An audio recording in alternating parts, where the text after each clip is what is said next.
A steel furnace at full blast. It's all smoke, sparks, and heat. At first sight, it doesn't seem to have much to do with international politics. But then you might think the same thing about towering silos full of harvested wheat. In fact, both steel and grain are at the center of a political row that could have far-reaching effects on the relationship between the United States and its Western allies. We look at the complicated economic relationships inside the Western Alliance and between the Western Allies and the Soviet Union. Grain, steel, and the Soviet natural gas pipeline are at the center of a dispute simmering just behind the headlines. It's about accusations of subsidized European steel being dumped on a fragile American steel market. It's about American farmers winning the right to sell their grain surpluses to the Soviet Union. And it's about the United States' efforts to stop European involvement in the building of the Soviet pipeline.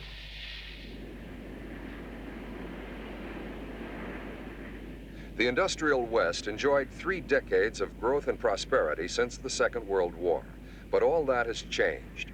The decade of the 80s is in the throes of a serious recession.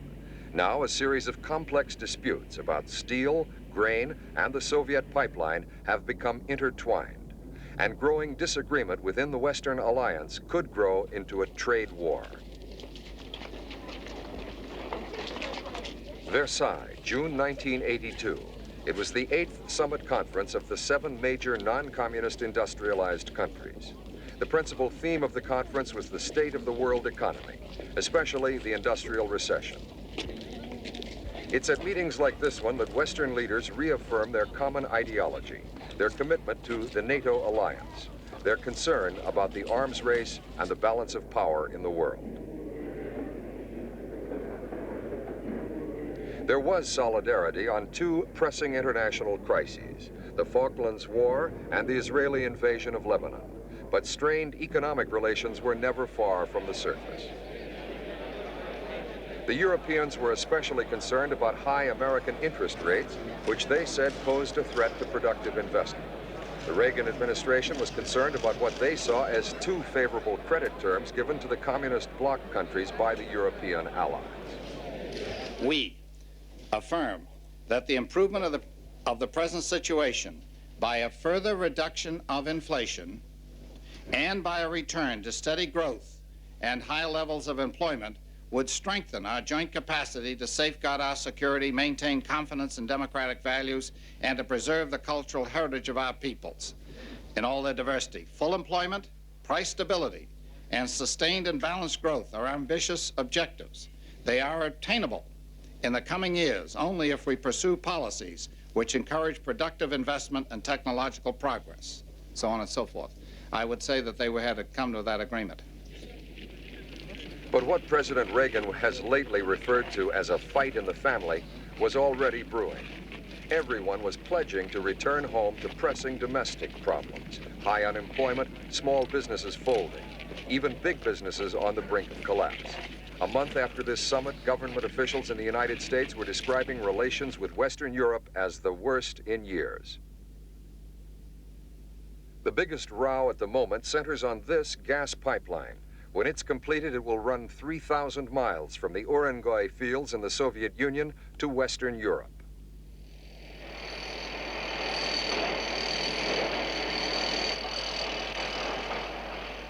The Americans want their European allies to impose sanctions on the pipeline. They've also ordered American firms not to fulfill contracts to supply parts to the Soviets. In the short term, the Americans want to convince the Soviets that they should leave Poland alone. That's the immediate political reason for the sanctions. In the long term, the Americans are worried about Western Europe becoming too dependent on the Soviet Union for their vital energy supplies.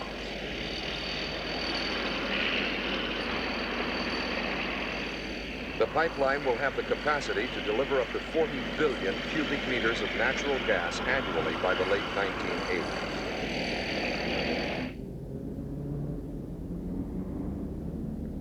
The American administration has supported the reform movement in Poland since the birth of Solidarity.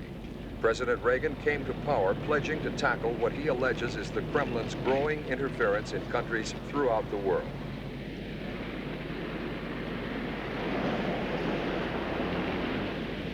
This is Warsaw just a few weeks ago. Despite months of hardline policy, solidarity still exists and calls on the Polish people to fight their Soviet-backed leaders. Scenes like this one, the Polish military dispersing a crowd in the main square in Warsaw, will make the Reagan administration even more adamant that United States foreign policy is correct. The Americans directly accuse the Kremlin of propping up an unpopular and unrepresentative government in Poland. They also say that the only way to censure the Soviets effectively is to make it difficult for them to obtain badly needed foreign capital. And the Urengoy pipeline, once it is built, will be a major source of income from the West. The Polish people have received basic humanitarian aid from the United States, but their economy is stagnating, and outstanding political issues have not really been Nekünk solved. jutott az a megtisztelő feladat, hogy ezt a kitüntetést átadjuk önnek. Relations between Washington and Moscow have distinctly cooled since President Reagan took office. The Kremlin has expressed little concern about the pipeline sanctions. To finance the vast pipeline project, the Kremlin negotiated $5 billion in cheap credits from 4 major Western European countries. In return, the European countries were awarded construction contracts. Work was well in progress when last year martial law was declared in Poland. The Americans decided that sanctions against the Soviets would put pressure on Polish and Soviet leaders.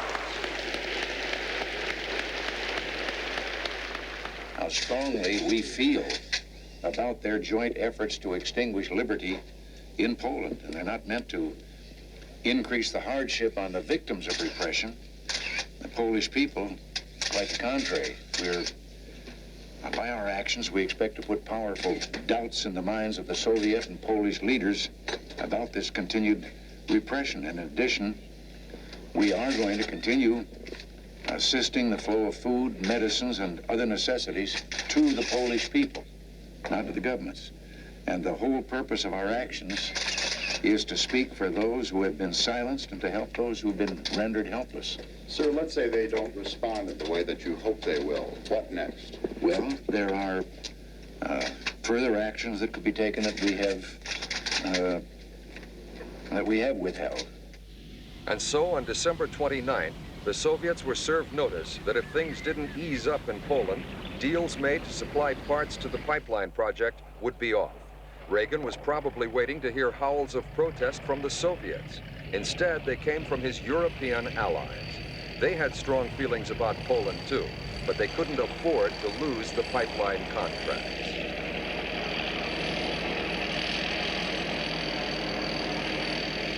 The Soviets say that if need be, the project will go ahead without foreign equipment and technology.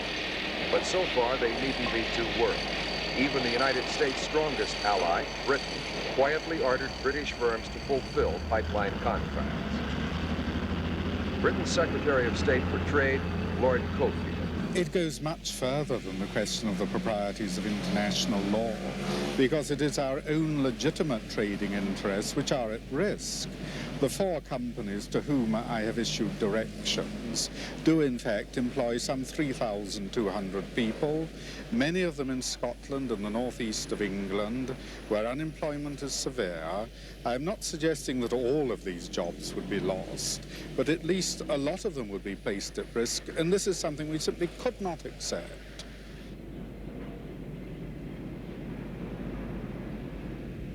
By late August, the Americans were fully aware of the grave split inside the Western Alliance. On August 25th, France ordered an American subsidiary, Dresser France, to go ahead and ship components. That means the 4 major Western nations participating in a multi-million-dollar deal with the Soviets, Britain, France, West Germany, and Italy, have all said they are determined to honor contracts.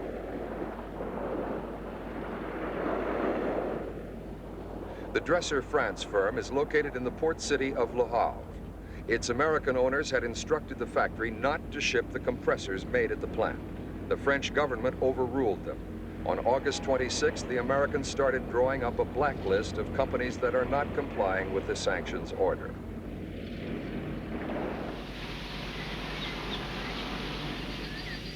Another source of friction between Western Europeans and the United States.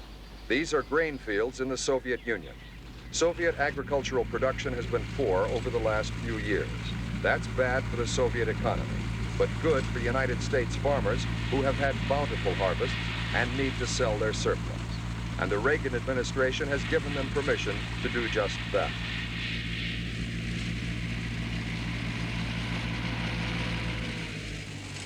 It's ironic that the world's superpowers are at opposite poles of the spectrum when it comes to food self-sufficiency. American farmers are actually overproducing, while Soviet farmers have failed to meet proposed targets for several years now. Soviet agricultural production last year was at its lowest level since 1976, and the weather this spring has been so bad that it's reported that Soviet farmers have seeded the smallest acreage in over a decade. American farmers have been granted permission to meet the needs of the Soviets for another year. Western European leaders say that's not fair. Why should they lose valuable Soviet business on the pipeline while the Americans continue to sell food to the Soviet Union? Soviet aircraft bombarding remote hills in Afghanistan.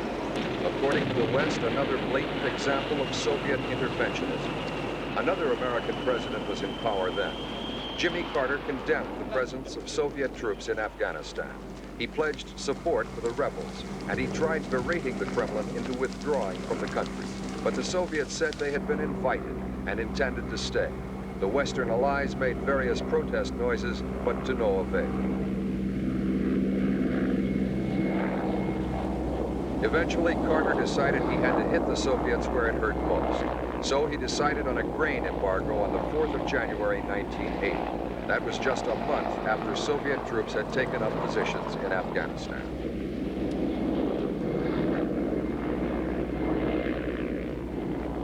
Afghan rebels would probably have preferred more direct action, like a huge supply of arms and equipment. And American farmers weren't too pleased either. They had massive surpluses to get rid of, and the Soviets were excellent customers.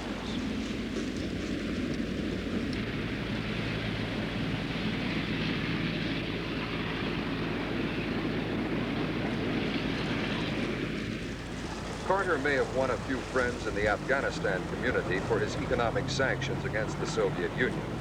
But American farmers considered themselves to be the big losers in a superpower struggle they probably weren't too concerned about. The rugged hills and valleys of Afghanistan are a long way from the American Midwest.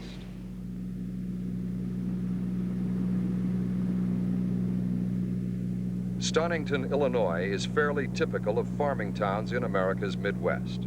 The green fields tell a story of agricultural efficiency and prosperity. And the families who have worked this land, some for generations, have developed themselves into a strong lobby in Washington. Carter's grain embargo was lifted by President Reagan in one of the first acts of his presidency. But the Midwestern farmers are still bitter, and they blame a large part of their problems today on Jimmy Carter. When the Soviets couldn't get their wheat from the United States, they simply went elsewhere. The result? American farmers lost more than a quarter of the Soviet market, and they're still trying to win it back.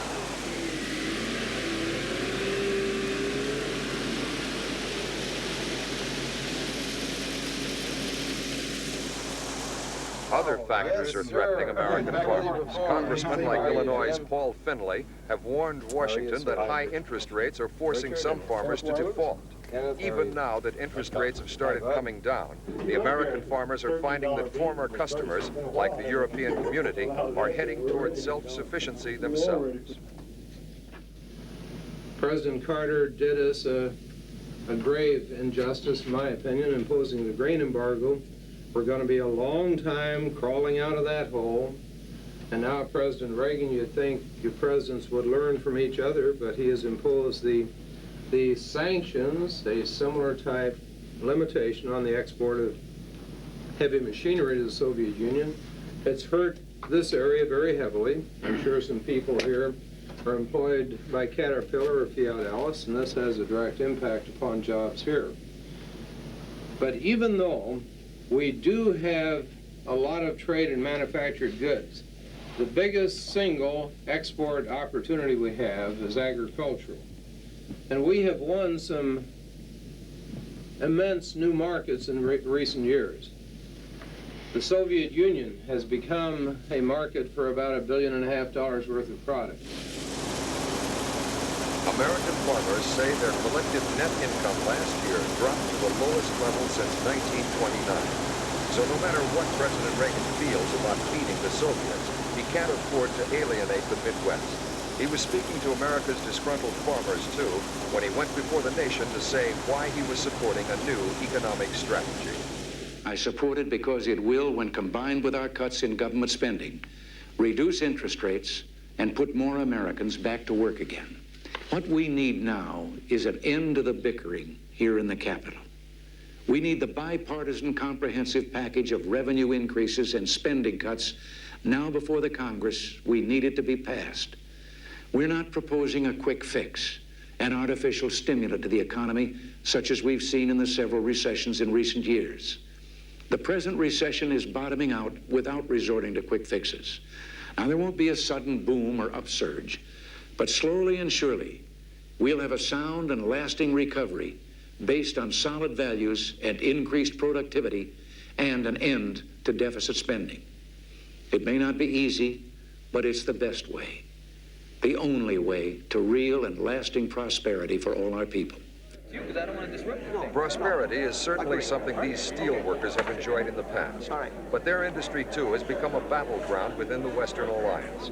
Despite government backing, over 150,000 workers have been laid off, and the human consequences are enormous. We're living in a trailer with my father.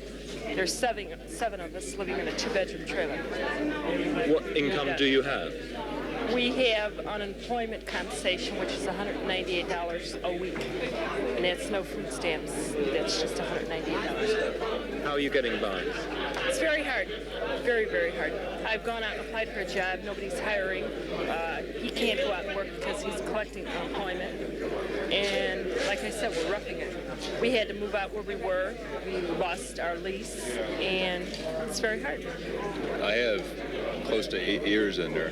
Now, if I would hate to, start over in a new place, because a lot of places you go into work, you say you're laid off temporarily. They don't want to hire you because as soon as you start knowing the job, you get called back, you're gone. They'd better hire a lot of these guys out of high school and stuff, starting off fresh. In my case, I have 8 years. I'd rather keep my seniority and stuff and hopefully get called back. I was, thinking about moving out of the state, too, but there's no promise of work anywhere. The U.S. steel industry is fighting a battle for survival on two fronts. The first is a battle against the European steel exporters. The second is between unions and management. Management says employment costs are pricing American steel out of the international market. But workers, those who still have jobs, are reluctant to give up a relatively high standard of living. The steel dispute between the U.S. and the EEC has been going on for some time, but it all came to a head on August 25th, when the Reagan administration ruled that steel imports from Europe were being illegally subsidized. Penalty duties could now be imposed on European steel exports, pricing them right out of the market. The backing of the American steel company's claim may benefit the industry and the workers in the short term, but the long-term consequences of the EEC-U.S. dispute and the inability to solve it more amicably are still unknown.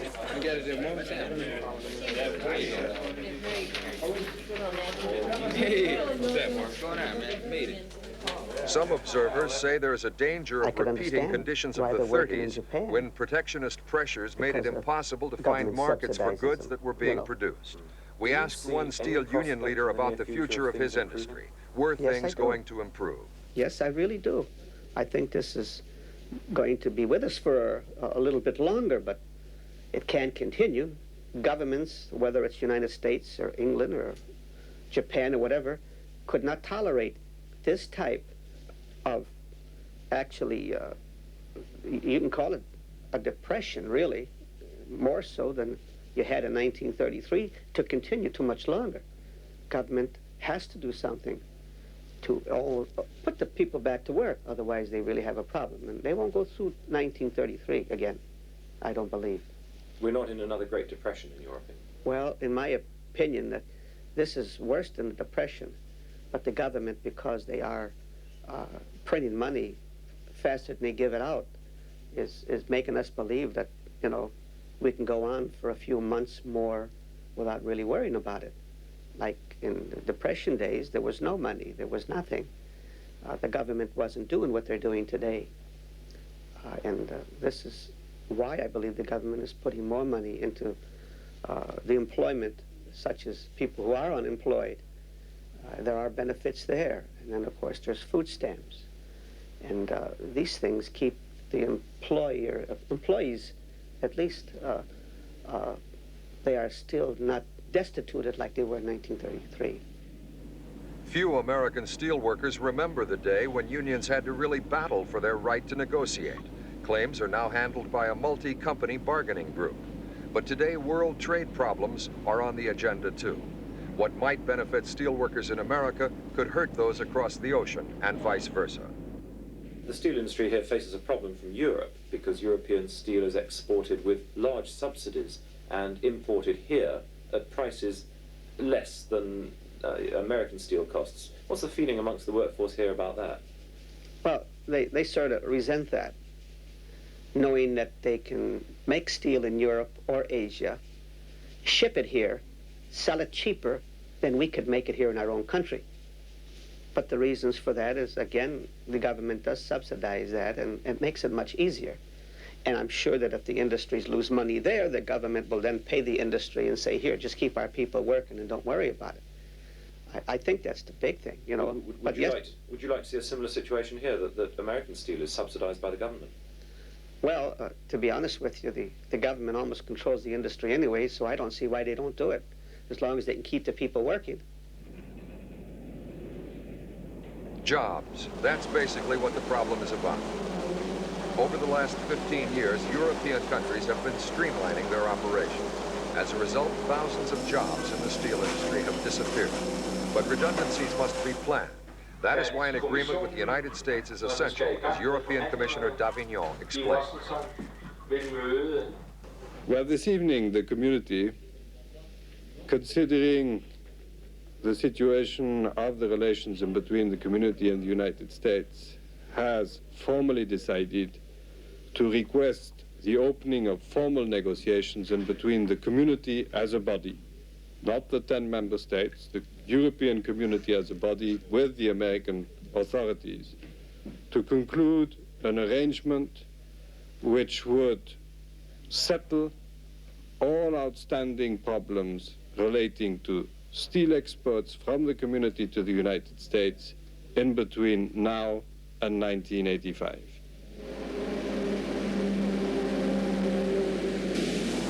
The European community had agreed to limit exports of 11 steel products to below 6% of the U.S. market until 1985. But this deal was rejected by United States steelmakers. The reason?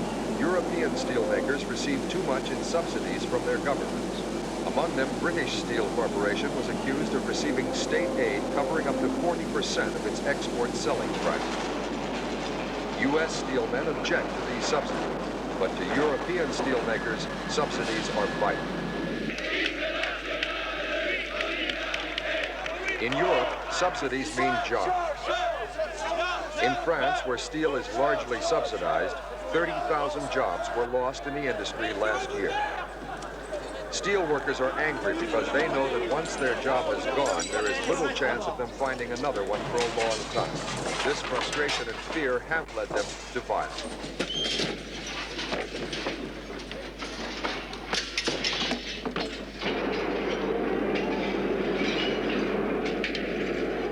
In recent months, scenes like this have taken place in French provincial towns where closures would mean the death of the area. This is why, for these areas, the fight for jobs has become a fight for survival.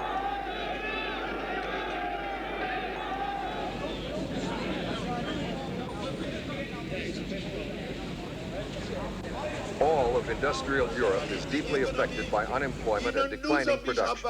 There are now more than 11 million unemployed in the European community. Among them, Belgium has the highest rate.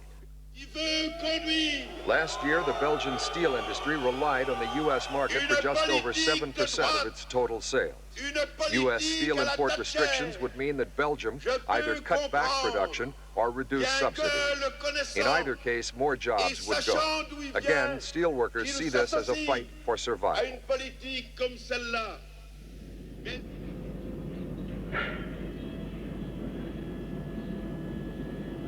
For Western countries, the post-war years of affluence are over. A decade of economic problems and industrial decline has taken its toll. Grain, steel, energy, all of these disputes are the symptoms of a deeper malaise. They reflect the depth of the world's economic woes. The hopes of a dialogue between rich and poor nations of the North and South, almost a year after the summit meeting in Cancun, Mexico, are now forgotten. Powerful, rich nations of the North are now in dispute with each other. None of them can afford to lose. But neither, for that matter, can the poorer, forgotten nations of the South.